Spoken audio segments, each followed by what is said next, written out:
Pessoal, bem-vindo aí a mais uma aula de comportamento organizacional, tá? Então agora a gente vai fazer a revisão para a prova da semana que vem. Então, como eu comentei há pouco, mas não estava gravando, vamos deixar gravado agora. A partir da semana que vem começa a semana das provas para vocês, né? As provas que antes eram presenciais, então agora vão passar a ser online, mas a semana continua a mesma. Então a gente vai fazer revisão aqui para a prova. O conteúdo passado é o conteúdo que basicamente vai cair na prova para vocês, tá? A prova ela vai se iniciar dia 15 de junho, segunda-feira, a partir das 19h10, que é horário de aula. A prova vai ser aberta para vocês, vai ser liberada, tá? A prova está na mesma sessão que vocês usam para entrar na aula online, tá? Na sessão número 1 vai estar lá, B2, né? Prova B2, comportamento organizacional. Então é só vocês clicarem lá e vai ser o mesmo esquema, a mesma metodologia que foi usada na prova B1 do primeiro bimestre, vai ser utilizada para a segunda. Tranquilo? Então vamos lá.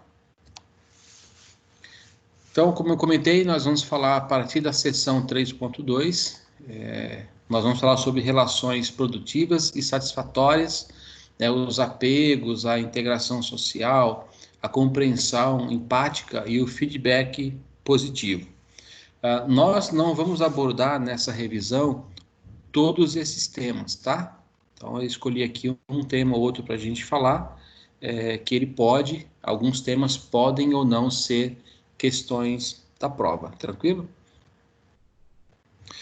Bom, a gente tinha falado, né, nessa disciplina, nessa sessão, sobre o desenvolvimento interpessoal, a gente viu isso antes, sobre as competências, né, que estão ligadas ao bom desempenho, né, e as relações sociais também, tanto no âmbito pessoal quanto no profissional. Também vocês viram a questão dos conflitos, como eles são diferentes, como eles se caracterizam, como eles podem ocorrer, algumas abordagens que vocês podem fazer para resolver o conflito, para solucionar esse conflito, né? Toda essa questão aqui vocês já tinham visto nas sessões anteriores. Então, o que a gente vai ver agora para essa revisão é entender um pouco como o desenvolvimento dessas competências pode ser fundamental na criação e também na manutenção dessas relações produtivas e satisfatórias dentro do ambiente que você trabalha, que você atua. E ainda a gente consegue avançar um pouco na compreensão do processo de comunicação. Como a gente viu, o processo de comunicação falho, ele é um incremento a mais para a gente não criar aí um clima, um ambiente produtivo, um ambiente bacana, beleza?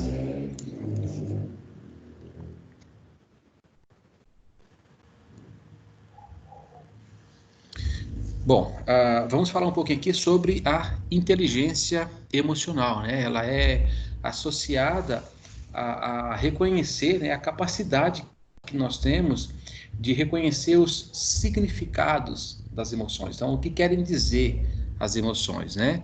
Dentro dos relacionamentos, e aí a gente estabelece um raciocínio sobre essas emoções e a gente consegue aí ter informações que vão nortear as nossas ações, que vão nortear como que a gente pode se comportar e se adaptar, né, ao meio dessas emoções. Então, aqui a gente tem, dentro das competências pessoais, três competências, né? A autopercepção, a motivação e a autorregulação. A gente vai falar um pouquinho sobre cada um deles a seguir. Então, no que se refere aqui ao conjunto de competências pessoais, a gente pode dizer, né, que envolve aqui dentro dessas competências, essas subcompetências aqui de autopercepção, autorregulação e motivação, tá? Então, a gente pode dizer que dentro da competência aqui de auto percepção, exige um autoconhecimento que implica em alguns pontos. Então, por exemplo, a percepção emocional. Então, o que significa, né? Então, tentei aí uma imagem que falasse por si só e me ajudasse a explicar, né, de uma maneira mais clara essa percepção emocional, que nada mais é do que você conhecer as suas próprias emoções. Tá? É você olhar para dentro aí, né? E saber se conhecer e principalmente entender quais são os efeitos que essas emoções produzem em você e no ambiente de trabalho, né? No seu desempenho, né? Tendo com base aí seus valores pessoais, tá? Então isso implica dizer o quê? Implica que você tem que ter a consciência de que as suas emoções influenciam, principalmente, o que você pensa, o que você faz e o que você diz. Então, quando a gente conhece aí as nossas emoções, eu consigo me policiar nesses 3 campos aqui. Isso aqui, todos esses campos aqui, eu consigo dominar, tá? Os meus pensamentos, o que eu faço e o que eu diz, o que eu estou dizendo. Está sob o meu controle essa parte dessa emoção, né? Essa parte de mim aqui, eu consigo controlar, porque sou eu, então são as minhas emoções. Então aqui a grande dica aqui para vocês é: conheçam suas emoções e entenda quais são os efeitos que ela causa em você, tá? Então, você tendo essa percepção emocional, você consegue evitar muitos problemas, muitos conflitos, você consegue evitar que o seu ambiente fique pesado, né? E assim sucessivamente. Só mais um instantinho. O outro ponto é uma autoavaliação precisa. Então, ou seja, ter consciência dos seus pontos fortes e principalmente das suas limitações, tá? De forma que você possa ser capaz de rever e aprender com as suas experiências. Principalmente, um pouco, não é uma tarefa muito fácil, a gente está aberto aqui às críticas que podem vir, de maneira que a gente consiga ver as coisas de um ângulo diferente, ou seja, aprender, né, com as críticas que a gente recebe. Infelizmente, a maioria das pessoas tem como reação a críticas a pensar, a imaginar que a pessoa está fazendo alguma ofensa, que está querendo colocar a pessoa para baixo, que está querendo desmerecer alguma coisa. E, bom, eu tenho que dizer que muitas vezes, na maioria das vezes, não é isso, tá? Então, você tem que, até para entender isso, fazer essa autoavaliação precisa, tá? Então, ver as coisas de maneira diferente, enxergar essas críticas de maneira diferente e aprender com elas e a ter uma visão crítica sobre você mesmo, tá? Porque nós às vezes fazemos um pensamento de nós mesmos e quando nós recebemos uma crítica, você, né, fica assim, puxa vida, mas esse não é o meu jeito. Pode ser que você não entenda que mas é desse jeito que você transmitiu como você é.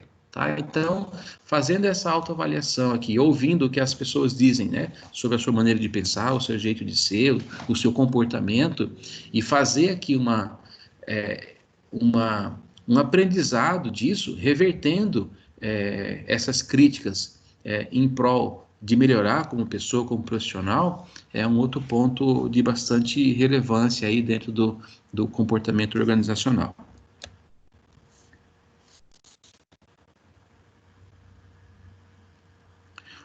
Um outro ponto é a autoconfiança, tá?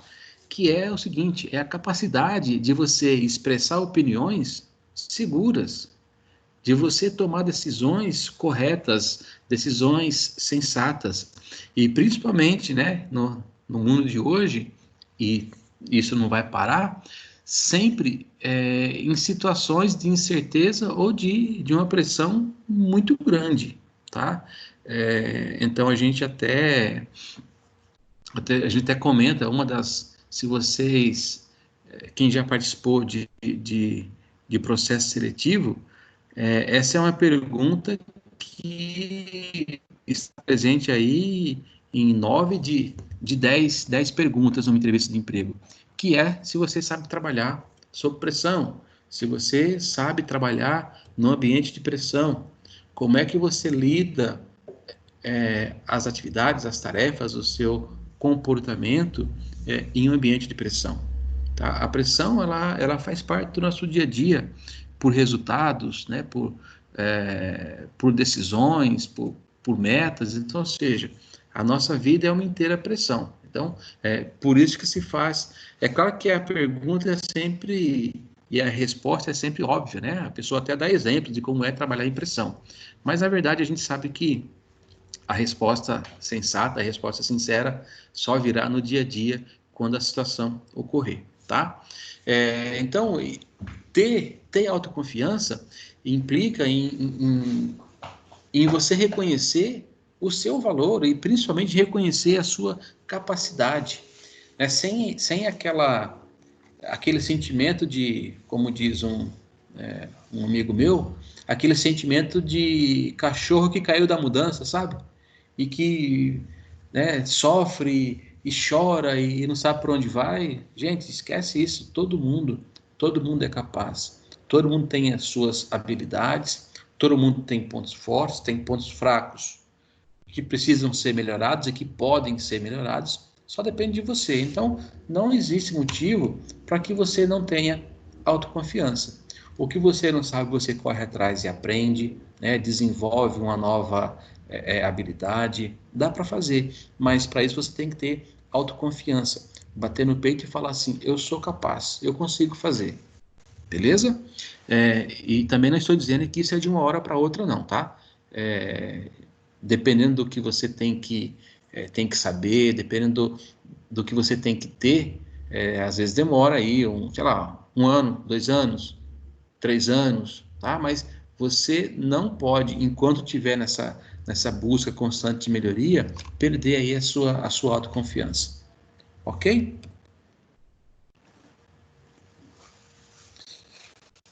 Agora vamos falar um pouquinho sobre as competências sociais, né, que inclui aí a empatia e as aptidões sociais. Beleza? Então, a empatia, como a gente já cansado de saber, é aquela percepção, aquele colocar-se no lugar dos outros, né? Significa ter aí sentimentos e necessidades e preocupações das outras pessoas, né? Então, coloque-se no lugar de uma pessoa, né? Entenda como ela iria reagir, né? Tente se imaginar naquela situação e tente ver como é que você reagiria. Será que é do mesmo jeito que a outra pessoa reagiu? Beleza? Então aí a gente tem o sentimento de empatia, colocar-se no lugar da outra pessoa, tá? E aí, sim, talvez você consiga entender as razões pela qual ela fez isso ou deixou de fazer alguma coisa, tá? Que na nossa lógica poderia ser diferente, mas quando você passa a se colocar no lugar da outra pessoa, aí a figura muda, beleza? Então, empatia e as aptidões sociais. Então, vamos falar um pouquinho sobre elas.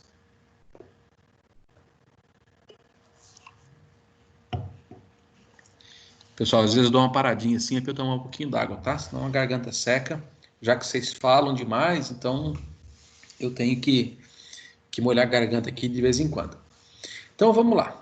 Compreender outras pessoas. Então é estar atento, é perceber, é você mostrar sensibilidade pelo que o outro expressa, e aí vem um negócio muito importante, pessoal. Essa palavrinha aqui, ó, demonstrar interesse genuíno, ou seja, é mostrar interesse de verdade. Peraí que estamos recebendo mais alunos, tá? Quantas vezes eu já vi pessoas, né?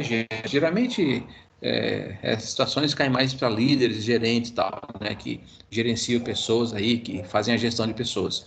Onde a pessoa vem contar alguma coisa e quem está escutando, ela tá atenta ao que está falando, mas não demonstra interesse nenhum em ajudar aquela pessoa. Então é mais só para a pessoa vai, veio, falou, se sente bem, vira as costas e pronto. E não é. Então, vocês que amanhã, né, podem ser aí, ou hoje já são gestores, né, que têm, além das suas atribuições, o papel de gerenciar, de lidar com as pessoas. Então, primeiro passo, compreenda as pessoas, entenda realmente e mostre sensibilidade, mostre que você de verdade se importa com aquela pessoa, com o que ela está falando, com o que ela está sentindo naquele momento, e expresse aqui de verdade a vontade de ajudar, beleza? Um outro ponto é orientação para o atendimento. Então, ou seja, procurar captar e entender quais são as necessidades da outra pessoa. Então, sejam as pessoas, colegas de trabalho, superiores, subordinados, clientes, não importa quem seja, buscando realmente soluções, e se não tiver solução, talvez uma alternativa, né, de atuação que satisfaçam essas necessidades, né? De uma forma bem resumida, querer oferecer o melhor. Então, ou seja orientado para atendimento. Também, uma vez você entendido isso aqui também, né, compreender as pessoas, entendendo o que ela realmente precisa, ajude, né, ofereça o seu melhor, né, queira realmente ajudar, dando ideias, né, buscando solução, não ficando só no blá blá blá, nas promessas que a gente escuta muito por aí. Então, dê solução. Se não tiver uma solução aparente, busque uma alternativa para amenizar aquele assunto, né, para ajudar de uma maneira, se não 100%, mas de uma maneira que satisfaça a pessoa, tá? Um outro ponto aqui, ó, importantíssimo: desenvolver outras pessoas. Então, principalmente, reconhecer os pontos fortes e o desenvolvimento do outro, né? Identificar e comentar aqueles pontos que a pessoa precisa desenvolver, tá? Então, às vezes a pessoa não tem uma habilidade específica, mas é possível desenvolver, tá? Através do quê? Através de estudo, né, de cursos, de exemplos, de prática, de vivência. Então, os estímulos podem ser os mais variados possíveis. Então, para quê? Para que você faça a outra pessoa se desenvolver, tá? Então, para isso você oferece, principalmente, suporte, orientação e estímulo, tá? Então, essas três palavrinhas aqui, suporte, orientação e estímulo, elas têm um papel fundamental no desenvolvimento e no crescimento das pessoas, né? Suporte para você tá ali para ajudar a pessoa, seja com, sei lá, talvez um pagamento de uma faculdade, ou metade da faculdade, ou ajuda para aquela pessoa. E o suporte às vezes não é só financeiro, não. Às vezes, sei lá, num dia de prova, deixar a pessoa sair mais cedo, sabe, algo que a pessoa olha e fala assim, não, o pessoal está me apoiando, a empresa me apoia, meu líder me apoia. Um outro ponto é orientação, tá? Então, na maioria das vezes, né, os gestores, eles têm uma experiência um pouco maior, geralmente são mais velhos, tal, então eles conseguem dar uma orientação para esses, um conselho, né, para esses subordinados, para essas pessoas. E estímulo, tá? Então está sempre estimulando, está sempre traçando metas, está sempre dizendo, acompanhando e estimulando para que a pessoa não pare nunca de estudar, de se envolver, de buscar subir na vida e buscar uma coisa melhor, tá? Então, essas 3 palavrinhas, quando a gente fala em desenvolver outras pessoas, tem que andar juntas. Suporte, a orientação e o estímulo para que aquilo aconteça, uma razão, um motivo, né, para que ela continue crescendo e se desenvolvendo. Alavancar a diversidade. Que bonito.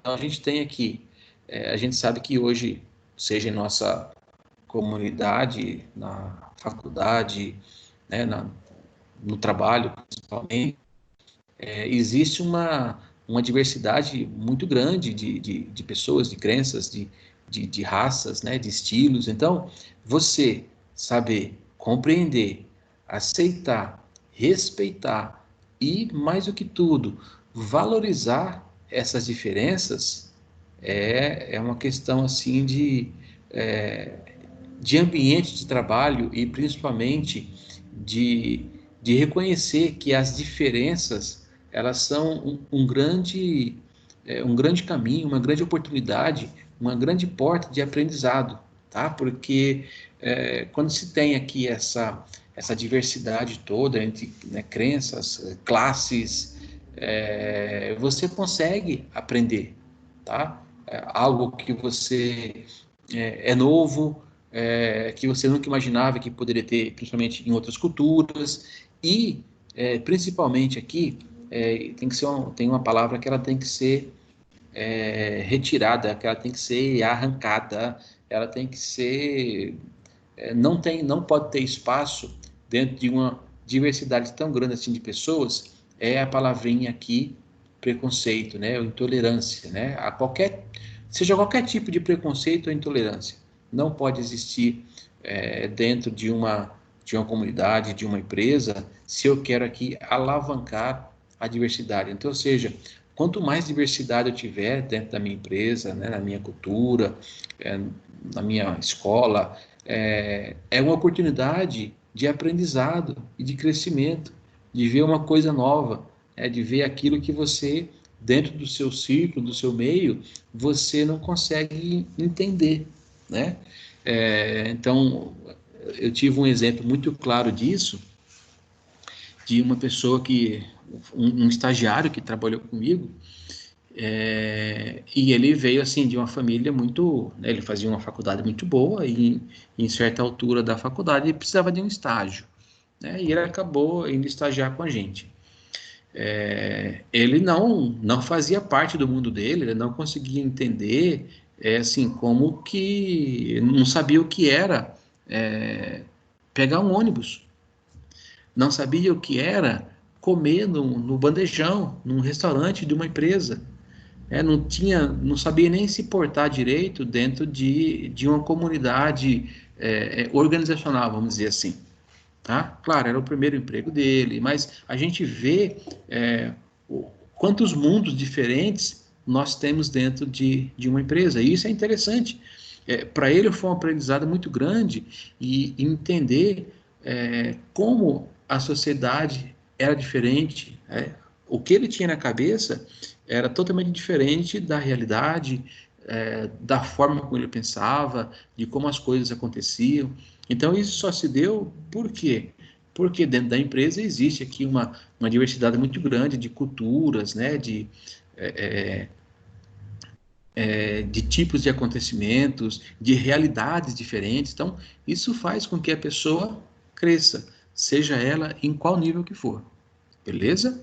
Em contrapartida, então era muito bacana ver a troca de conhecimentos e era uma pessoa super, super gente fina, super bacana. E assim, a gente não teve nenhum preconceito também com relação aos outros colaboradores, do cara ser assim, o cara era rico, beleza? Então, você tem ideia, o pai vinha trazer de carro importado, aquela coisa toda. É outra realidade. Mas isso mostra que essa diversidade dentro das empresas, ou em qualquer sociedade que a gente viva, ela contribui aí para o crescimento de ambas as partes. Tá? Então, palavrinhas quando a gente se deparar com diversidade. Pessoal, intolerância, né, ou preconceito é uma palavrinha que não se pode aceitar, não pode deixar que isso cresça. Beleza?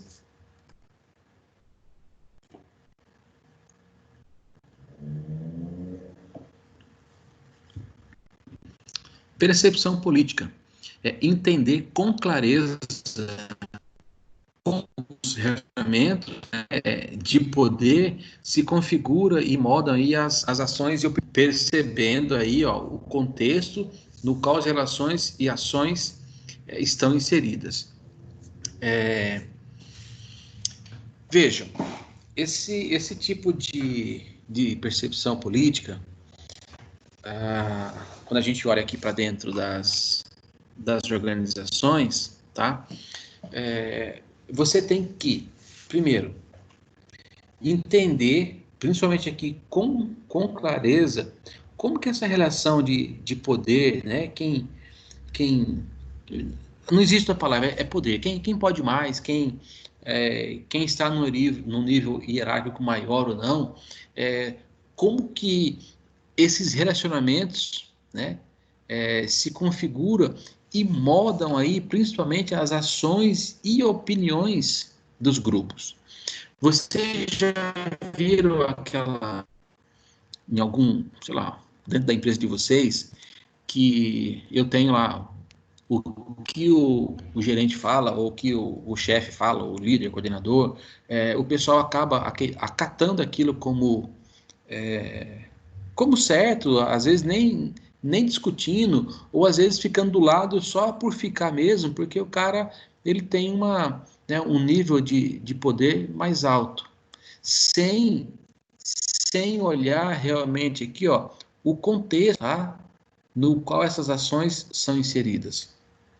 Você acaba sendo o que o pessoal diz no ditado aí, né? A Maria vai com as outras, tá? Então, olhe um pouco, por exemplo, né, olhando para o seu amigo do lado, entenda assim, puxa vida, as ações, né, dos grupos, né, ou individual, ela é, ela é realizada em cima aqui do que foi percebido. Eu entendi com clareza mesmo essa decisão, né, ou não, eu estou só concordando por concordar porque é meu chefe, ou é. Então, você consegue olhar também quais são as pessoas que têm coerência, né, em analisar o contexto da situação e tomar uma posição, né, ter uma opinião, ou aquelas que acabam seguindo o fluxo, tá? Então isso chama-se percepção política, é você olhar assim e já saber quem é o cara que questiona, que tem argumento, quem é, né, o grupo ou as pessoas que a opinião dele ela ela é moldada, né, por conta do poder que a pessoa tem, enfim, tá? Por essas situações. Bom, vamos falar um pouquinho agora sobre desenvolvimento de grupo e equipe. Tá? Vamos entender um pouquinho aqui alguns contextos dessa disciplina. Bom, a gente vai falar um pouquinho sobre grupos, tá? Então, entender um pouco aqui como isso já vem, né, rolando aí desde a antiguidade, né? Então, como diz aqui o texto, então, os estudos da sociologia mostram que as pessoas lá na antiguidade se reuniam em grupos por instintos, principalmente, né, por conta da sobrevivência, tá? Então, como caça, pesca, né? Então, quem eram as pessoas que se reuniam em grupos para fazer essa caça, essa pesca? No caso deles aqui, eram as pessoas que eram mais fortes, né? Porque se eu vou caçar, se eu vou pescar, né? Eu tenho que ter pessoas, né, fortes, que aguentem aí ficar 1 mês, 2 meses aí caçando, né? Antes de voltar para o abrigo ou coisa assim, né? Só que, né, hoje, né, os tempos são outros, né? Mas a gente pode perceber algo similar aqui, nos dias de hoje, a formação dos grupos, tá? Então, o que a gente vai ver aqui?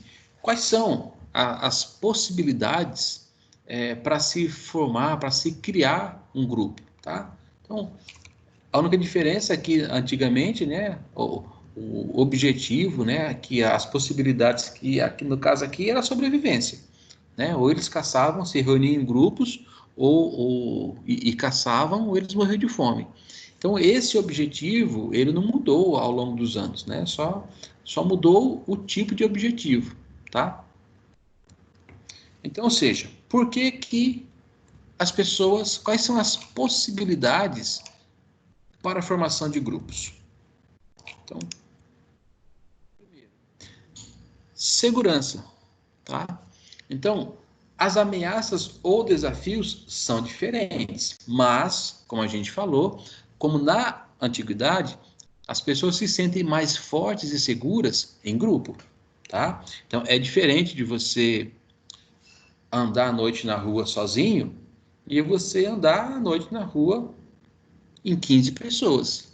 Então, esse grupo ele já te passa mais segurança, você se sente mais forte, né? Porque não é só você, é você e mais 9 pessoas, ou 10 ou 20. Tá? Então, uma das possibilidades para se formar grupo é porque o grupo dá segurança. Tá? Então, fazem com que vocês se sintam mais fortes e mais seguros estando dentro de um grupo.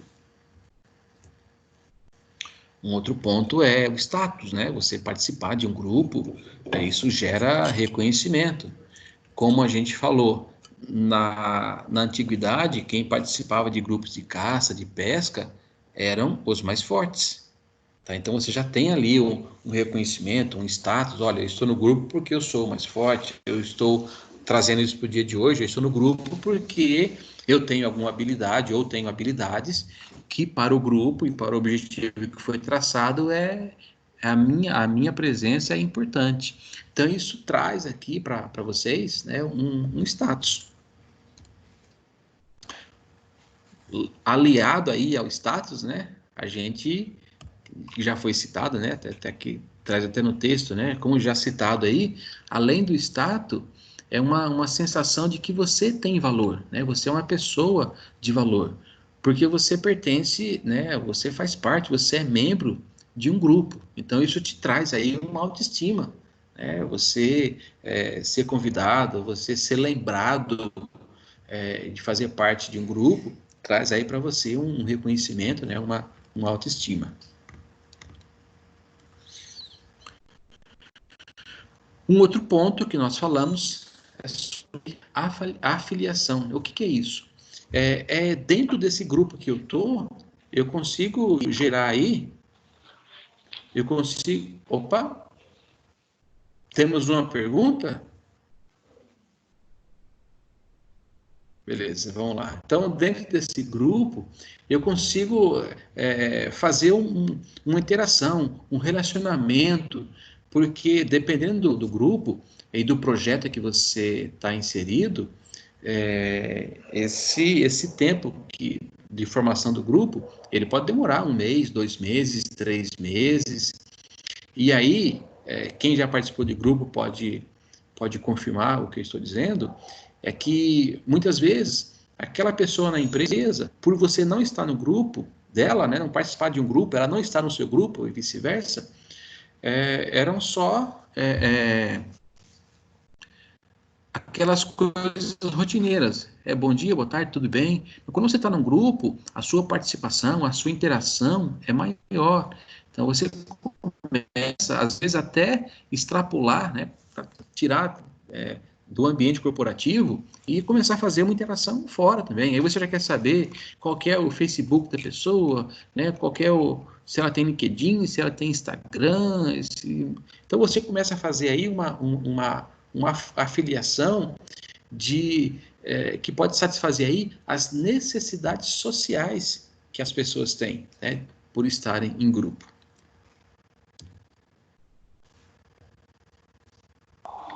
Ô Cícero, deixa eu só falar uma coisinha rapidinho. Opa, fica à É, vontade. não é nem pela matéria, eu não sei se você chegou a comentar alguma coisa comigo aí durante a aula, mas é que eu estava falando com o Luiz, o coordenador da faculdade, para resolver um problema meu. Então, se você falou comigo, eu não respondi é por causa disso, desculpa. Não, tranquilo, tranquilo, tranquilo. Resolveu? Graças a Deus. Resolveu. Então tá Depois de bom. 2 meses, resolveu. Então tá bom. Bola para frente. Beleza? Então, dando sequência aí, as possibilidades de formar um grupo é a questão de poder, tá? Porque muitas vezes as pessoas, quando elas estão em grupos, então elas assumem aí riscos, elas assumem tarefas, elas se veem dispostas a fazer coisas que sozinhas elas não assumiriam, elas não teriam coragem de fazer, tá? Aí isso aqui vem de encontro o que a gente falou lá no começo, tá? Que o grupo te traz segurança, tá? Então, quando eu, né, estou num lugar que me traz segurança, onde eu me sinto mais forte, onde eu me sinto aí seguro, isso cria em mim aí, né, uma condição de poder, em dizer assim, olha, vou assumir, né, tarefas e riscos que se você tivesse sozinha, você não assumiria. Tá? Então você olha em volta e você vê lá pessoas com habilidades que talvez você não tenha, mas que para aquela tarefa e para aquele risco que você assumiu, aquela pessoa pode contribuir e muito. Tá? Então, uma outra possibilidade para a formação de grupos é a questão do poder. E aí a gente vem para realização de metas, tá? Então, em alguns momentos, não é possível realizar tarefas específicas ou complexas sozinhos, porque como a gente falou, dentro de um grupo existem várias pessoas com competências e com talentos diferentes, distintos, e cada um desses talentos, cada uma dessas competências, elas vão servir, vão ajudar o grupo em uma determinada fase. Para quê? Para que todo mundo junto consiga realizar aqui a meta que foi proposta, o objetivo que foi estipulado. Tá? Então, uma outra possibilidade para a formação de grupo é a questão da realização das metas, onde eu consigo, no mesmo grupo, no mesmo grupo de trabalho, no mesmo ambiente, várias pessoas com talentos e competências diferentes, trabalhando em prol de atingir um resultado ou de atingir uma determinada meta. Beleza. E aí a gente chega numa questão que, assim, muitas vezes, mesmo sem a gente optar, então nós fazemos parte aí de muitos grupos, né? Outros grupos nós optamos por integrar, né? Por escolha, e essa motivação pode fazer uma diferença na forma como a gente vai agir, como a gente vai doar a nossa energia, a nossa convivência produtiva dentro de um grupo, tá? Então, nesse sentido, é importante a gente reconhecer as propriedades básicas que regem um grupo, tá?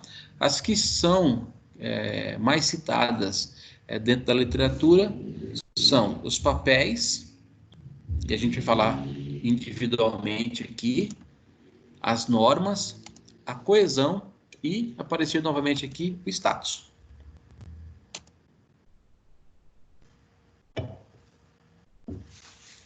Então vamos lá aos papéis. Nós falamos aqui no slide anterior, só voltar aqui para a questão da gente realizar metas, ok? Então, olhando essa figura aqui, né, de cada um fazendo uma atividade, é justamente aqui o papel. Dentro de um grupo, todos nós assumimos papéis diferentes, tá? E que todos esses papéis aqui, todas essas figuras que nós assumimos dentro de um grupo, é para que a gente possa alcançar um objetivo, uma meta comum, beleza? Então, dentro de um grupo, tá? Todos têm papéis diferentes, tá? Que somados vão atingir o que a organização quer, ou o que ela determina, tá? Ou o que aquela tarefa exige que você faça, beleza? Um segundo item, as normas. Então, se a gente não tiver dentro dos nossos grupos normas, regras, dificilmente a gente vai fazer aqui a engrenagem rodar direito, tá? Então, os papéis aqui, se eu não tiver meta, se eu não tiver as normas, cada um faz do jeito que entende, no tempo que acha correto, e aí certamente o objetivo não será alcançado. De jeito não tem como, tá? Então, ou seja, o que são essas normas? Elas podem ser definidas aí como os padrões dos comportamentos que eu vou aceitar, tá? Ou seja, o que os membros do grupo devem, podem fazer ou não, tá? E outra, essas normas elas podem ser escritas, tá? E elas podem ser também diferentes para cada grupo, tá? Dependendo do grupo que você faz, algumas normas são aplicadas, outras normas não, tá? Mas todos os grupos possuem essas normas, com mais ou menos itens, mas todos os grupos têm que possuir normas, senão norma é para onde eu vou reger as minhas ações, tá? Então, ou seja, outro ponto importante é que se eu tenho normas, eu tenho que ter alguma punição ou alguma recompensa. Punição se ela não for cumprida, ou recompensa se eu fizer tudo correto, tá? Então, é necessário ter normas dentro do grupo, dentro da empresa em si, né? Para você informar quais são os padrões aceitáveis de comportamento, dizendo o que deve e o que não pode ser feito, e também você tem que ter uma diretriz para quando a norma não for cumprida, tá? Principalmente com relação à punição, beleza? Vamos lá. Coesão ou coesividade, tá? Pode ser entendida aí como o grau que os membros têm em um grupo de você permanecer dentro daquele grupo. Então, ou seja, se o grupo está coeso, se o grupo está forte, se o grupo está unido, não existe desavença, se está todo mundo aqui lutando para alcançar o objetivo, se está todo mundo aqui de mão dada um com o outro, gente, a gente tem um grupo coeso, tá? Então, ou seja, a força do seu compromisso para com o grupo e as suas metas é importantíssimo, tá? Eu sempre falo para vocês aí o exemplo de quando vocês formam um grupo para fazer trabalho. Eu já até sei como é a choradeira, né? Um grupo de 6, 7 pessoas, onde 3 fazem o trabalho e as outras não fazem nada. Aí na hora vocês me pedem para não dar nota para fulano, ciclano e beltrano. Aí essa é uma briga que não é minha. A briga tinha que ter sido antes de vocês colocarem o nome lá do fulano no trabalho. Então, ou seja, essa pessoa aqui, ela não tinha nenhum compromisso com o grupo, né, e com as metas, que era fazer o trabalho de maneira adequada. Beleza?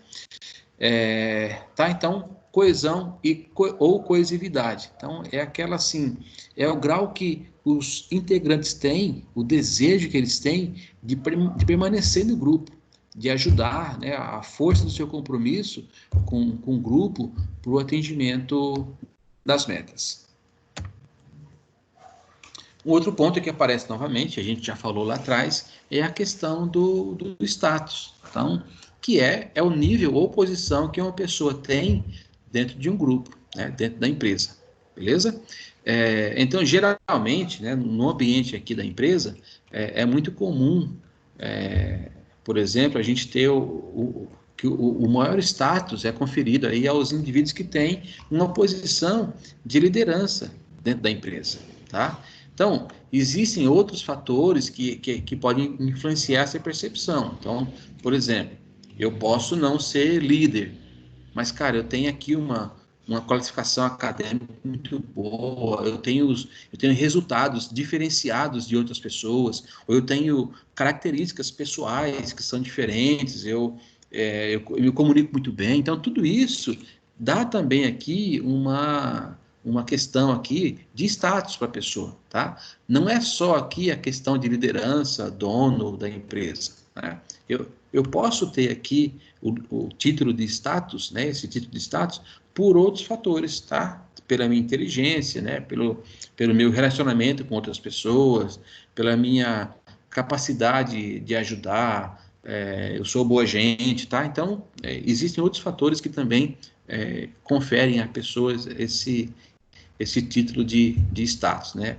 Que, ou seja, você ficar numa posição de destaque aí, né? Dentro do grupo que você atua.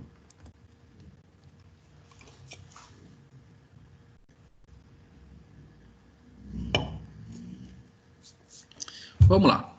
Existem alguns atores ainda que consideram outras questões, como a diversidade e o tamanho do grupo, tá? Nós falamos aqui que não existe, né, na regrinha, olha, o grupo tem que ser com tantas pessoas.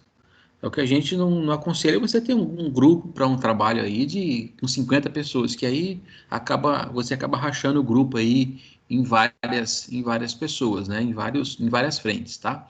Então, mas existem essas outras questões, como a diversidade e o tamanho. Eu não recordo se eu escolhi esse tema para a gente falar, mas a gente vai ver nos próximos slides se eu peguei isso aí para falar na revisão ou não, tá? O que é importante a gente entender e perceber que essas características, né, elas são mutáveis. Então, hoje o que funciona, amanhã pode não funcionar mais, ou funcionar de uma maneira diferente, tá? Então, ou seja, os grupos e equipes, eles são formados por pessoas que elas vão mudando, elas vão se aperfeiçoando, elas vão ganhando aí conhecimento, elas vão amadurecendo conforme o tempo. Então, ou seja, as equipes também, elas têm vida, tá? E esse amadurecimento, né, dentro do grupo, ele faz com que os grupos também ganhem essa posição, né, esse nome, esse título, de equipes que também evoluem, tá? E muitas vezes essa evolução requer que eu faça novas regras, requer que eu, muitas vezes, ajuste a meta, muitas vezes para um número maior do que foi estipulado inicialmente. Então, ou seja, não é nada engessado, tá? Então, o que a gente vai ver agora é quais são aí os estágios desse desenvolvimento, né?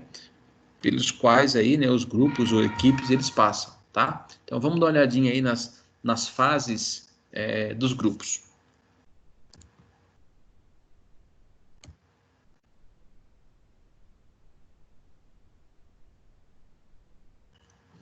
Então, começa aqui pela formação. Então, nessa fase aqui, é um momento de incerteza quanto a definição do grupo, dos propósitos, das tarefas, do tipo de relacionamento, do estilo de liderança, e quem é que eu vou trazer para liderar esse grupo, alguém que pega mais no pé, alguém que é mais flexível. Então, eu tô formando, está lá no comecinho, tá? Nessa fase, os membros, eles se conhecem e testam as possibilidades. Então, pode ser que, sei lá, eu trouxe aqui um estilo de liderança que não vai fazer o grupo andar. Então, a gente vai e refaz essa questão de liderança. Então, é nesse momento da formação, tá? É onde eu vejo e analiso e testo todas essas possibilidades. Um outro ponto que a gente tem dentro dos grupos é a questão do confronto, tá? Então, é nesse momento aqui, né, é o momento de conflitos em que os membros resistem à influência do grupo, alguns membros, tá? E às restrições impostas por eles. Então, imagina, o grupo está decidindo alguma coisa, mas um membro ou outro não concorda e questiona e briga. Então, isso faz parte dessa fase de confronto, onde pode haver aí disputas pessoais sobre como atingir as metas, quem vai controlar o grupo, quem é que vai ser o líder. Então, todas essas discussões, elas acontecem aqui no estilo na fase do confronto, né? Em você tentar debater, entender, questionar, mostrar um ponto de vista diferente, tá? Aqui eu abusei um pouco na imagem, né? Mas às vezes chega a rolar né, umas brigas, mas não tanto, né? Aqui o confronto aqui é mais essa troca de ideias e argumentos, né? Que as pessoas têm de fazer coisas diferentes. Então, entra na fase do confronto. Beleza? Aqui a gente tá se acertando ainda. Depois da formação, que eu aceitei aqui os membros e tal, as tarefas, agora vem aqui, como é que eu posso fazer isso diferente? Será que essa meta tá legal ou não? Então, essa situação, vamos tratar assim, um discorda. Então, nessa fase aqui que a gente tem esse confronto aqui. E, claro, a gente chega aqui no momento em que o grupo foi formado, houve o confronto, e a gente chega aqui na normatização, que é o momento aqui, ó, que as definições, como vai ser feito, quando vai ser feito, por quem vai ser feito, quem é o nosso líder, eu chego numa coesão intragrupal, tá? Então, aqui eu estabeleci as normas, as regras, principalmente foram aceitas, tá? Que é nessa fase aqui que não se aceitava, discutia o que faz, o que não faz, essa fase já ficou para trás, né? E eu entro na fase de normatização, onde eu começo a aceitar as regras, as normas que foram definidas, como padrão para que eu possa atingir aqui as expectativas da formação, da criação desse grupo. Beleza? Eu tenho aqui a questão do desempenho, é o momento aqui onde a gente vai ver o seguinte, que toda a energia do grupo ela está voltada para eu alcançar o resultado, para eu realmente fazer o meu trabalho, desenvolver aquilo que foi feito, né? Pois todas as bases elas já foram estabelecidas. Já criei o grupo, já criei as regras, a gente já brigou um pouco, já entendeu o que tinha que fazer, já está tudo resolvido, agora é realmente colocar toda a energia para executar o trabalho, com busca no que foi estabelecido de objetivo, seguindo as regras e fazendo as atividades, né, conforme vocês mesmos, a galera do grupo disse que iria ser feito, beleza? E aqui a gente tem nessa fase aqui, né, as relações muito aí interpessoais, né, tem que estar muito bem afinada, a divisão correta de tarefa, né, o status, quem é líder, né, quem não é. Então, nessa fase aqui é o desempenho aqui é total, é resultado, tá? Energia totalmente focada aqui para executar o trabalho. E chega um momento onde eu tenho a dissolução, que é o seguinte, eu já atingi o objetivo daquele grupo, a qual ele foi nessa fase aqui, beleza? Formado, no qual foi o propósito, né, daquele grupo, definindo as tarefas, as metas, e chega um momento em que é o encerramento das atividades, a dissolução do grupo. Então, se cada um aqui dentro da empresa, além de estar no grupo, ele tem uma função, uma atividade para a qual ele foi contratado na empresa originalmente. Ele não foi contratado para formar grupos de trabalhos. Ele foi contratado para alguma função específica. Em algum momento da empresa, né, por habilidades que eles tinham, eles foram escolhidos para, além de exercer a atividade ao qual eles foram contratados, realizar essa outra tarefa. Tá? Então, só que chega um momento que se a tarefa foi atingida, é hora do grupo acabar e cada um voltar a fazer o que fazia antes. Beleza? Simples, né?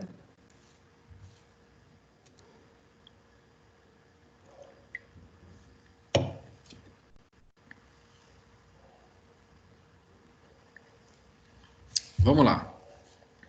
Vamos falar um pouquinho agora sobre dinâmica dos grupos e equipes dentro das organizações, né? Como é que isso funciona? Então, outra situação em que as equipes podem ter resultados superiores aos indivíduos é quando a gente fala aqui na questão de quando a gente espera inovação, criatividade, né? Porque aquele velho ditado ele é verdadeiro, né? Uma cabeça pensa mais que a outra, duas cabeças têm mais ideias, têm mais saídas do que uma só, tá? Então, ou seja, as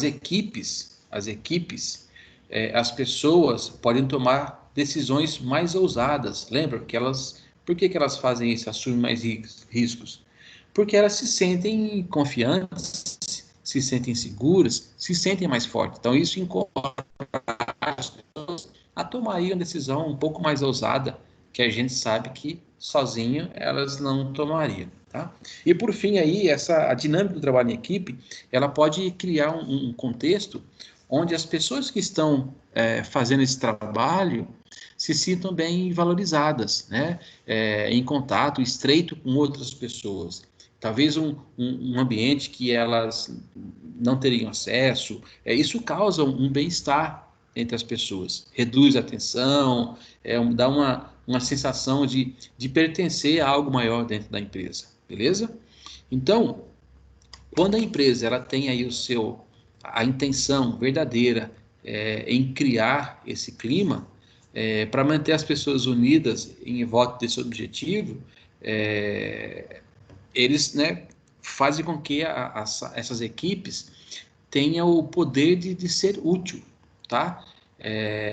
Que aí a pessoa se sinta realmente que ela é valorizada, que o que as ações, as ideias, né, que ela trouxe com relação à inovação, à criatividade, a assumir um novo risco, né, a tomar uma decisão mais ousada, ela tem esse sentimento que, puxa vida, eu sou útil para a empresa. E esse é um sentimento bastante bacana, beleza?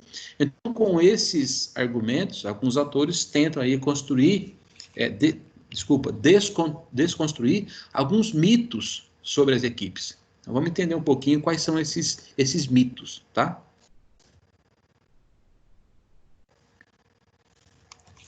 Só um instantinho.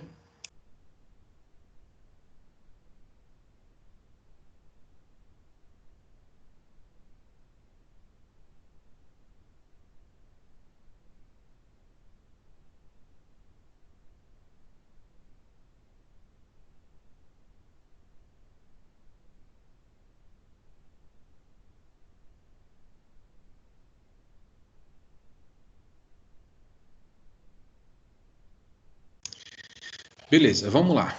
O primeiro mito. Equipes são sempre a solução. Esse é um mito, pessoal.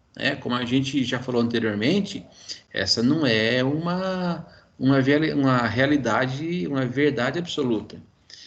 Não adianta nada você formar uma equipe e achar que ela vai resolver aquele problema ou dar aquela solução que você tanto buscava, tanto esperava.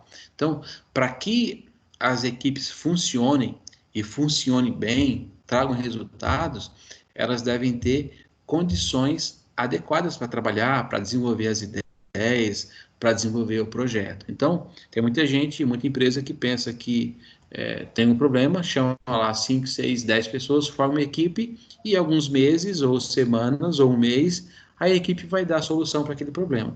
Não, eu tenho que ter um ambiente bacana, eu tenho que ter condições de trabalho, eu tenho que ter ferramenta, eu tenho que ter apoio, tá? Então, esse mito de que a equipe é sempre a solução, não é verdade.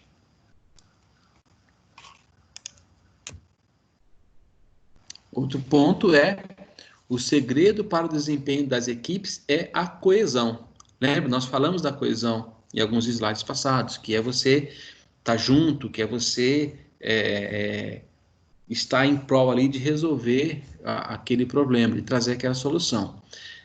E como a gente viu, a coesão, ela é um elemento fundamental dentro de um grupo, mas ela por si só, ela não é suficiente para garantir o sucesso da equipe, tá? Como por exemplo, existem aqui, né, existem equipes que todos se dão bem e têm a mesma linha de raciocínio, portanto elas são coesas. Só que é o seguinte, mesmo elas estando todas juntas, né, o mesmo pensamento, elas podem tomar decisões ruins, tá? Então, não é porque a equipe é coesa que tudo, o desempenho, né, para as tarefas que ela tem que fazer, serão sempre aí um sucesso, serão garantidos. Porque mesmo elas estando coesas, algumas podem tomar decisões ruins. Tá? Então a coesão não é porque está todo mundo junto ali que é fator determinante de sucesso. Não, tá? Então a gente tem que tomar cuidado quando fala que porque uma equipe é unida, que ela traz bons resultados, tá? Em algumas vezes nós como gestores ou como donos de empresas temos que olhar e ver o seguinte: se essa coesão ela só não é muitas vezes confundida com amizade, né? Com se dar bem, muitas vezes como não querer fazer esforço nenhum. Tá? A pessoa acaba, não, estamos aqui, estamos todo mundo junto, tem preguiça de pensar, de tomar, olhar outros pontos de vistas, tá? Então, coesão não é sinônimo de desempenho de equipe, beleza? Outro mito aqui que, esse aqui é clássico. O líder da equipe é o principal determinante do desempenho. Então, o papel do líder também, vamos falar, é importante sim, especialmente no começo do trabalho, para direcionar, para mostrar, para apoiar. Só que depois ele tem que dar espaço para os membros da equipe agirem e tomar decisões também. Não pode ficar só a cargo do líder. A gente vê na imagem aqui, então imagine você está liderando todo esse pessoal aqui. Só que é o seguinte, se você não ficar dando corda toda hora, ou seja, se você não tiver que ficar falando toda hora, explicando como tem que ser, como deve ser, o pessoal não anda. Então isso não é equipe. Então o líder está ditando o que deve e o que não deve ser feito, tá? E dentro da equipe, o líder é importante, mas principalmente ele é importante lá no começo dos trabalhos. Depois ele tem que deixar o pessoal desenrolar, trazer ideias, né? Para que eles possam ter opções para tomar decisão. Porque se ficar aqui, se o entendimento for que o líder, ele é quem vai determinar aqui o desempenho, ele é fator imprescindível, é só ele que faz, que determina o desempenho, tá errado, tá? Então, principalmente para quem é líder de equipe aí, dê a liberdade, principalmente, já que você está na equipe, as decisões têm que ser tomadas em equipe, tá? Então, quem é líder aí, dê esse espaço para os outros integrantes darem as suas opiniões e aí sim conseguir formar aí uma decisão mais assertiva em cima do que estiver acontecendo de diferente do que foi planejado, beleza? Falamos um pouquinho sobre a questão da quantidade, né, das pessoas, né? O quanto mais, melhor. Isso não é uma verdade, tá? Como eu já comentei muitas vezes, quando se tem grupos aí muito grandes, né, de 40, 50 pessoas, é difícil você manter todo mundo no mesmo foco, todo mundo alinhado, manter todas as informações aí em sintonia.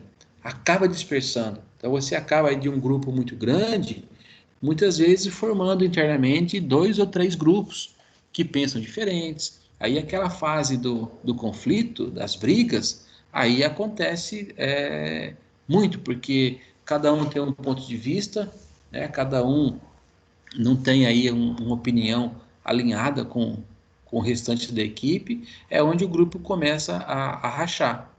E aí a gente vê que muito tempo que deveria ser gasto correndo atrás do objetivo para alcançar, são perdidos aí discutindo regras, jeitos de fazer, por conta dessa equipe ser muito grande, tá? Os melhores executores individuais criarão a equipe de maior desempenho. Também não é verdade, né? Então, mais do que a qualificação individual diferenciada, que é importante, né? Os membros da equipe precisam estar dispostos a exercer papéis complementares, tá? Então, só assim é possível a gente concluir que o trabalho em equipe pode gerar resultados muito valiosos, mas dentro de algumas condições e contextos. Então, imagine que esse patinho amarelinho aqui, ele tem aqui, ó, uma qualificação muito boa, tá? Só que é o seguinte, ele não pode, por exemplo, eu sou, sei lá, vamos falar, eu sou engenheiro, beleza? Eu sou engenheiro e eu sei fazer aí vários cálculos, tal, mas ó, não me peça para fazer ou para ajudar em nenhuma outra tarefa que não seja de cálculo. Por exemplo, eu não quero nem saber de coisas de marketing, não é minha praia.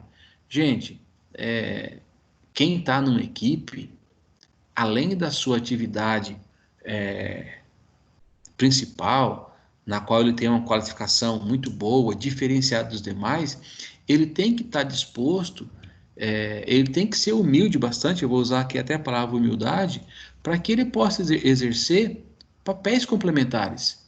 Porque aquele papel que ele vai exercer, aquele papel complementar, vai servir aqui para que você consiga gerar resultados valiosos para a equipe e que você consiga atingir o que foi proposto, tá? Então, não se prendam só naquela atividade que você, naquela habilidade que você tem de melhor. Então, veja que você pode contribuir com outros papéis também complementares. Talvez na sua cabeça não seja tão nobre quanto a sua qualificação, né? Mas o grupo está precisando de você naquele momento, beleza? Bom, então, a partir das características, né, a empresa, a organização pode favorecer ou dificultar o trabalho das equipes, oferecendo ou não o suporte, recursos e autonomia para tomar decisão. Então, por exemplo, outros fatores que a gente tem que levar em consideração são os objetivos para qual a equipe foi criada. Então, há quanto tempo está trabalhando, entre outras coisas. Então, todos esses fatores podem interferir direta ou indiretamente no funcionamento e nos resultados da equipe. Então ao se discutir essa questão, a gente compila aí as considerações de vários autores com base em dados em algumas pesquisas, considerando que o sucesso das equipes pode depender de intervenções por parte dos gestores em pontos que chamam de variáveis centrais do funcionamento de equipes. Então aqui, ó, a empresa, a organização, ela pode favorecer ou dificultar aí os resultados, os trabalhos das equipes. Então, o que a gente vai ver agora é o seguinte: quais são essas variáveis centrais do funcionamento das equipes, tá? Eu conheço algumas empresas que às vezes o pessoal tem uma gestão que a gente chama de gestão baseada em conflito, tá? Eles fazem aí algumas equipes ou algumas áreas brigarem entre si, literalmente, porque eles acham que de uma discussão, de uma briga organizacional, que entre um departamento e o outro, alguma coisa boa sempre surge. Então, eles estimulam as pessoas a falarem sem rodeios o que o outro fez de errado, né, o porquê que não deu certo, né, porque a gente sabe que algumas empresas, em alguns momentos, para não criar aí um confronto entre departamentos, acaba se dando aí uma passada de mão em algumas coisas, acaba se não reportando todos os erros, ou o erro é resolvido, mas ele não é comunicado. Então, algumas empresas querem mais, literalmente, ver aí as desavenças, porque eles acham que daí vai melhorar o processo, vai melhorar alguma coisa. É um estilo de liderança, né? Um estilo de gerenciamento. Eu, particularmente, não gosto muito, mas existe aí, beleza? Então, por exemplo, algumas variáveis aí centrais das equipes. Característica das tarefas. Exemplo, complexidade. Então, a tarefa que eu tenho para fazer, ela é factível, é possível eu atender essa tarefa, ela é fácil demais. Se for fácil demais, né, sugira que tenha uma meta um pouco mais agressiva, né, que seja uma atividade um pouco mais complexa, tá? Então, essa é uma variável. A outra variável é a estrutura do trabalho. Então, a forma que ele vai ser organizado, quais são as tarefas, quem vai ser responsável pelo quê, quem são as pessoas que vão integrar esse grupo, quem vai ser o líder, né, estilo de liderança. Então, tudo isso ele entra aqui na estrutura do grupo, do trabalho, tá? Característica dos membros da equipe. Olha, aqui a gente tem um ponto crucial, que essas pessoas que eu estou trazendo para o grupo. Quais são os conhecimentos que elas têm? Quais são as habilidades? As pessoas, elas são motivadas porque eu vou precisar de todos esses elementos para que eu forme uma equipe, para que eu forme um grupo forte. Então eu tenho que ter conhecimentos específicos para o que eu quero fazer, para as atividades, eu tenho que ter habilidades, eu tenho que ter pessoas motivadas, para quando aquela que tiver um pouquinho mais para baixo, essa vai lá e puxa e vamos lá, pessoal, vamos conseguir. Eu tenho que ter também essas pessoas dentro da minha equipe. As características da equipe. Então, seja, como é que eu vou distribuir o poder, quem responde para quem, quais são os recursos que eu vou ter disponível, tá? A heterogeneidade dessa equipe, sabe? Todo mundo converge, né, para a mesma solução, todo mundo está ali, está junto, né? Então, ou seja, quais são as características da equipe que eu preciso? E a outra, né, são os processos da equipe, coordenação, conflito, quem vai resolver os conflitos e outros processos que possam aparecer. Então, essas são algumas as variáveis centrais que existem dentro de uma equipe. Só mais um instantinho.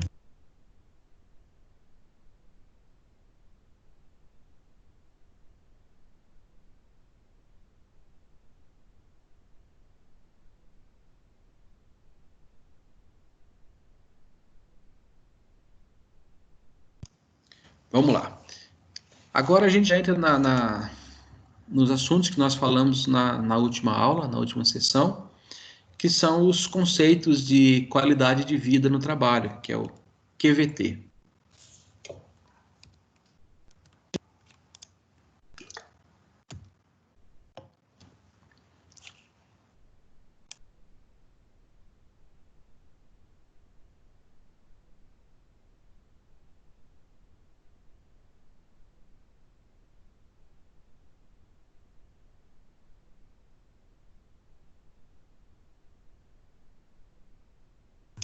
Bom, vamos lá. Então, como a gente já viu que o trabalho em equipe, ele tem aí os seus benefícios, né? Então a gente vai falar um pouquinho sobre trabalhar agora, né, os conceitos de qualidade de vida no trabalho, né, e o comprometimento organizacional. Então, como esses conceitos eles relacionam aí a sua importância na compreensão dos fatores que devem ser considerados para a implantação de um programa de qualidade de vida. Quando a gente traz isso para dentro das empresas, quando a gente tem empresas que trabalham com várias equipes, né, onde existe um trabalho muito forte de grupos, ou até mesmo entre departamentos, a empresa poder fornecer um programa de qualidade de vida no trabalho, isso só facilita, isso só vem a colaborar para que, primeiro, as pessoas se sintam bem de estar no local de trabalho. Consequentemente, se a pessoa se sente bem, ela vai estar disposta a enfrentar, ela vai conseguir entregar melhores resultados. Então, ou seja, ela está num ambiente que ela gosta, num ambiente saudável, então não tem porquê, quando você está num ambiente desse, de você não contribuir o máximo, né, para com a empresa e para com seus colegas também, beleza? Então, vamos dar uma olhadinha aqui, alguns fatores que devem ser considerados para que esse programa, que se é um programa, né, ele possa ser implantado ou implementado.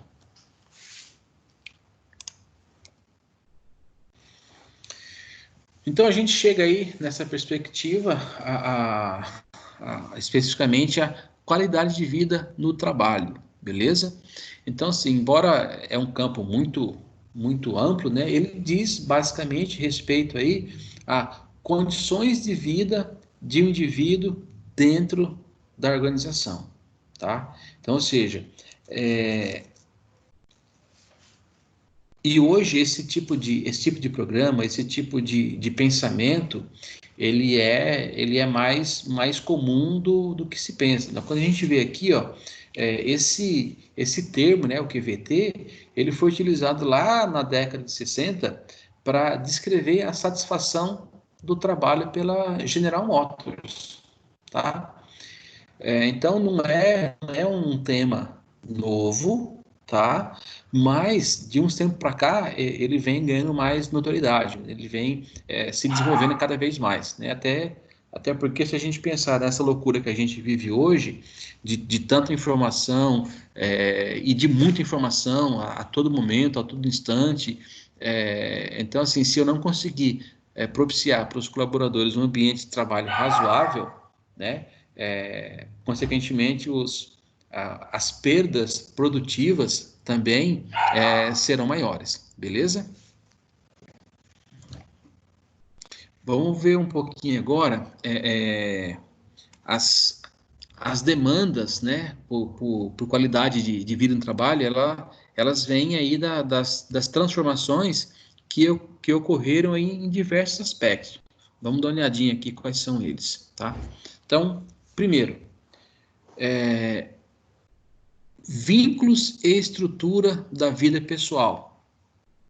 Então, como é que está a minha vida familiar?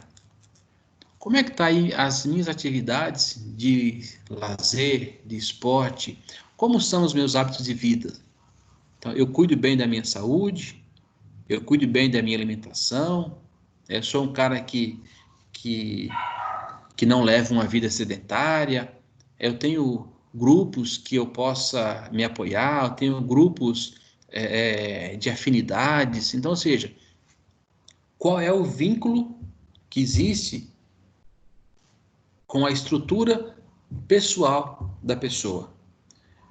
Ela vai ser, então, se ela for aqui, né, uma pessoa que, né, fuma, que bebe, né, que não cuida da saúde, provavelmente é esse lado aqui que ela vai carregar para dentro da empresa, para dentro do ambiente de trabalho, tá? Então, ela não vai render, ela vai ser uma pessoa mal-humorada, tá? E isso não gera qualidade de vida, ao ponto que essa outra fase aqui, essa outra metade, é uma pessoa super alegre, uma pessoa super de bem, uma pessoa alta astral, e isso contribui muito para um ambiente de trabalho saudável. Fatores socioeconômicos. Então, a gente tem aí, acabamos de falar, tecnologia, informação, globalização, desemprego, política de governo, privatização, serviços públicos, tudo isso, gente, esses fatores socioeconômicos, eles também interferem na qualidade de vida do trabalho da pessoa. Um outro ponto, metas empresariais, metas muito agressivas, uma competitividade, qualidade do produto muito alta, velocidade de entrega, custos baixos, imagem corporativa. Então, ou seja, todas essas metas que são passadas para vocês, elas também interferem aí na qualidade de vida do trabalho. Então, quanto mais estressante são essas metas, quanto mais altas são essas metas, isso interfere demais na relação qualidade de vida no trabalho. E aí a famosa pressões organizacionais, né, para novas estruturas de poder, informação, agilidade no que você está fazendo, corresponsabilidade, né, nós somos corresponsáveis pelo que nós fazemos dentro da empresa, remuneração variável, então às vezes um ganha mais, outro ganha menos, mudança de emprego constante, investimento em projetos sociais, então, ou seja, essas pressões organizacionais, essas pressões que a gente sofre dentro da empresa, também são um ponto de interferência na nossa qualidade de vida no trabalho.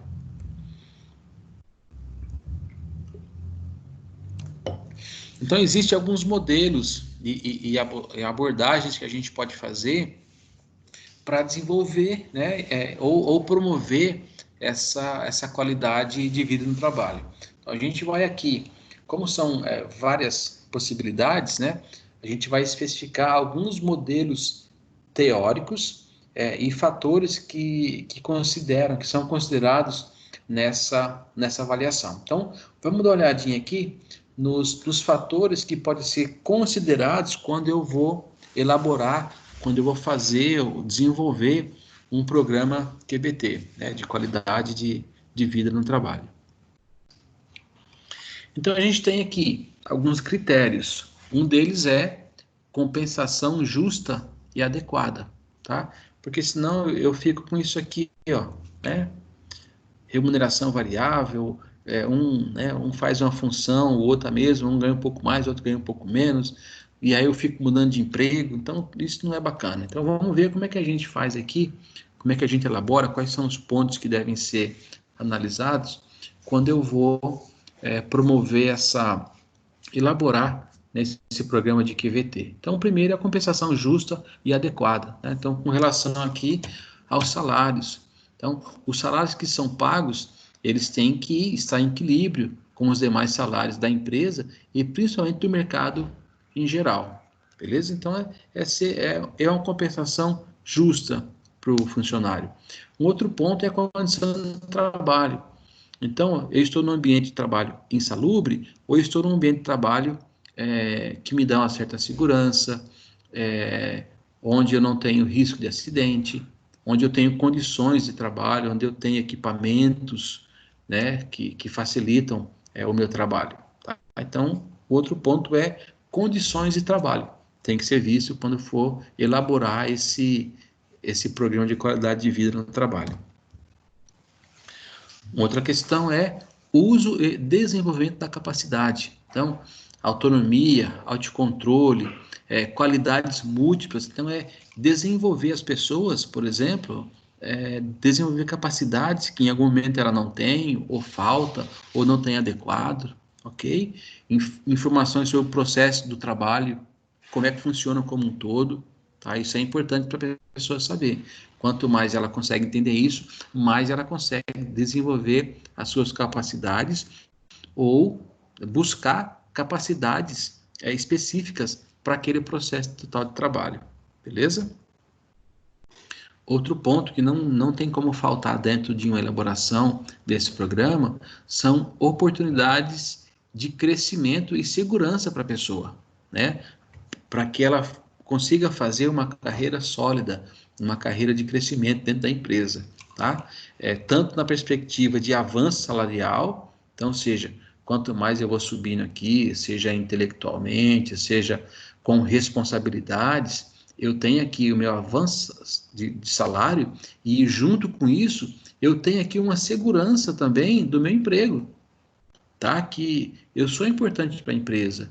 Não é amanhã ou depois eu vou mandar você embora. Eu consigo atrelar esse crescimento também à segurança, à sua estabilidade dentro daquela organização. Então, isso também importantíssimo estar descrito dentro desse plano.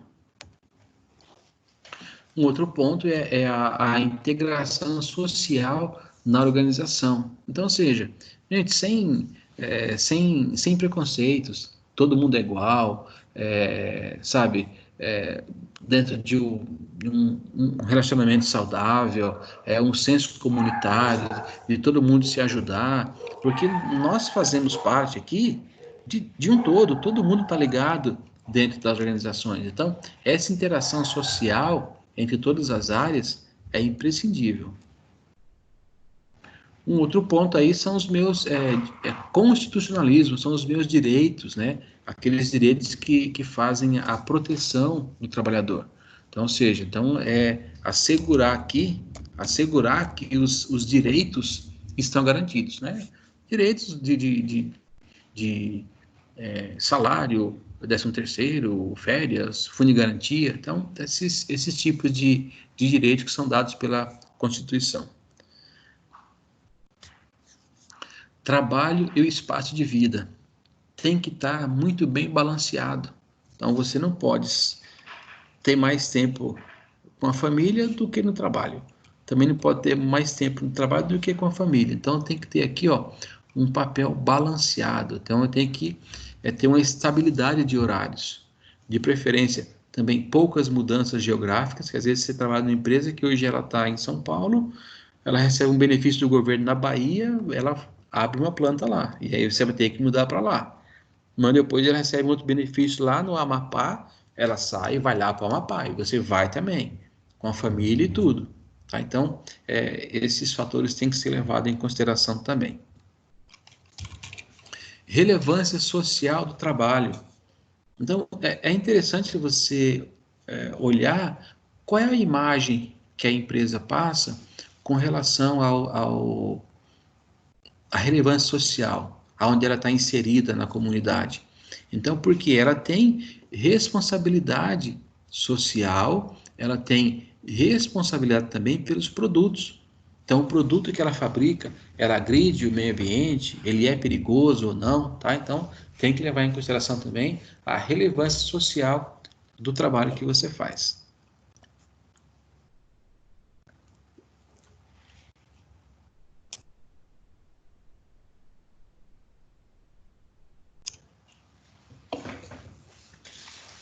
E, se eu não me engano, essa é a última parte. Dentro do programa, né, de qualidade de vida, tem aí o erro, a crítica, o medo, a hostilidade, como todo programa, né? O afeto e a ética nas empresas, a rejeição nas organizações. Então, envolve tudo isso, que é um programa que mexe com o quê? Mexe com a qualidade de vida, tá? Eu não lembro qual foi o tema que eu usei aqui, mas vamos ver qual foi o tema que eu escolhi para a gente falar. Bom, aqui tem uma reflexão que diz o seguinte: todo trabalhador ou funcionário, ele sabe do que ele precisa em todos os sentidos. Então, e ele sabe o que é melhor para quê? Para que ele possa melhorar a sua performance profissional, tá? Ele sabe também quais são as suas necessidades para que ele desenvolva um trabalho melhor, para que ele possa elevar a qualidade de vida dentro da empresa, o que sem dúvida vai se refletir em sua própria vida pessoal. Então, aí para futuros gestores de RH,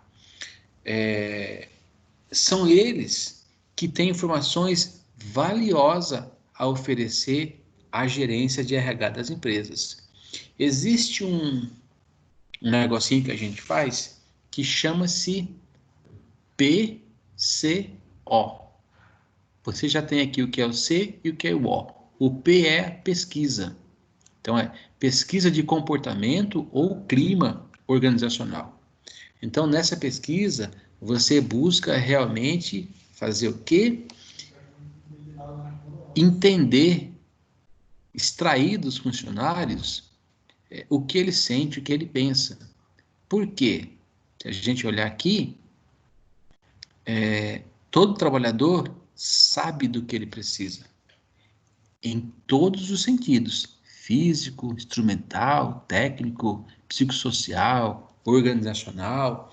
Então, quando se faz uma pesquisa de clima organizacional ou de comportamento organizacional, você conversa com o funcionário e você fala abertamente, pergunta abertamente para ele o que ele gostaria, como ele enxerga tal, né, tal atividade, a empresa. Então, e isso, desse bate-papo, você extrai aqui informações valiosas para que a gente possa trabalhar depois, tá? Então, um programa de qualidade de vida, ele é de responsabilidade de todos, tá? Porque ele envolve toda a empresa. Então, ele implica aí responsabilidade social e para você feito, para que ele possa ser feito, você tem que contar com o comprometimento de todos os níveis hierárquicos. Todos os níveis hierárquicos. Não adianta eu fazer uma pesquisa de comportamento ou de clima organizacional e eu falo só com a gerência. Não serve, tá? Então eu tenho que falar com todos. Então fica claro entender o seguinte: a orientação dos estudiosos, isso eu posso afirmar que isso aqui eu pratico, inclusive estou numa empresa fazendo justamente uma pesquisa de clima, tá?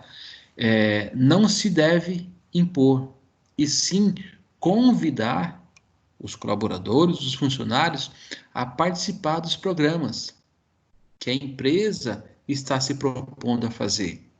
E aí eles dizem que, na verdade, vão mais além. É recomendado a participação direta dos colaboradores desde a sua elaboração. Por que isso, pessoal? Quando você traz a pessoa para colaborar, para que ela possa participar na criação, no desenvolvimento de qualquer que seja o programa, ela se sente parte daquele programa e ela vai fazer de tudo para que o programa dê certo. Quando é algo imposto, tá? Desce goela abaixo, tá? A aceitação muitas vezes ela vem porque foi do dono para baixo que mandou fazer, então a gente faz. Mas é diferente quando eu convido a pessoa para ela participar, para ela dar ideia, para ela construir do zero esse programa. Então ela vai ver que ali realmente a empresa se importou em fazer alguma coisa de verdade e que ela tem um papel fundamental e que ela pode ter uma ideia implementada, que aquele programa é a cara, né, em alguns pontos tem orientações, tem sugestões que ela deu, aí sim as pessoas vestem a camisa e fazem com que o programa dê certo. Então isso aqui é bem verdadeiro, tá? Ao invés de impor, convide para participar, mostre, exponha as ideias, peça opinião, tá? E faça com que eles participem dessa criação, beleza? Então vamos dar uma olhadinha aqui, ó. Como que a gente pode possibilitar essa participação? Né? Já que a gente está falando dessa participação direta aqui nos colaboradores, como é que a gente pode possibilitar a participação dos colaboradores nas questões referentes à qualidade de vida no trabalho? Então, primeiro, tendo políticas de gestão e que, principalmente, dentro dessas políticas, eu tenho aí o processo de feedback contínuos, né, onde mostra aí os resultados do trabalho, seja ele bom, seja ele ruim. Então, o que a gente vê é uma grande necessidade das pessoas entenderem e saberem se os resultados que elas estão gerando estão de acordo ou não, se as atividades que elas estão fazendo são as esperadas ou não, porque muitas vezes as pessoas não falam. E aí, muitas vezes, né, a gente, né, quando começa a conversar, principalmente nessas pesquisas, e a gente fala assim, mas você sabe me dizer se o seu desempenho está de acordo com o que está esperado? As suas tarefas estão sendo desenvolvidas da maneira que tem que ser feitas? E a gente escuta, não, ninguém nunca falou para mim, eu acho que o que eu estou fazendo está bom. Então, às vezes, a pessoa até faz errado, não é nem porque ela quer, é porque ela acha que está correto aquela tarefa, aquele resultado que ela está dando. Ninguém nunca deu um feedback, tá? Ninguém nunca colocou elas assim de volta nos trilhos, beleza? Outro ponto, levantamento de indicadores. Então, ou seja, eu tenho que ter aí alguma fonte que eu possa fazer esses levantamentos. Por exemplo, aqui, com relação ao absenteísmo, que são a ausência das pessoas no ponto de trabalho, afastamento por doença, qual é a minha taxa de rotatividade, o turnover. Então, ou seja, eu preciso, se eu estou fazendo um programa de qualidade de vida no trabalho, eu tenho que entender porque existe afastamento por doença, as pessoas não estão no posto de trabalho, tem muita rotatividade, nego pedindo as contas, aí eu tenho que contratar, aí o cara pede a conta de novo. Então, ou seja, eu tenho que entender tudo isso, porque esse tipo de entendimento vai me nortear quais são os critérios que eu tenho que colocar dentro desse programa de qualidade de vida no trabalho. Então, entender por que que tem muita rotatividade. Às vezes a pessoa trabalha num ambiente insalubre, num ambiente perigoso, e ela não quer ficar lá. Então, é muito mais fácil eu tratar esse ambiente do que eu ter que ficar contratando várias pessoas de tempos em tempos. Tá? Então, levantamento de indicadores, de saber o porquê, quando, que área, que tipo de acontecimento, isso é de fundamental importância. Se você não consegue medir, você não consegue, se você não sabe de onde veio o problema, você não consegue traçar nenhuma solução para ele, beleza? E o quanto qual é o tamanho desse problema.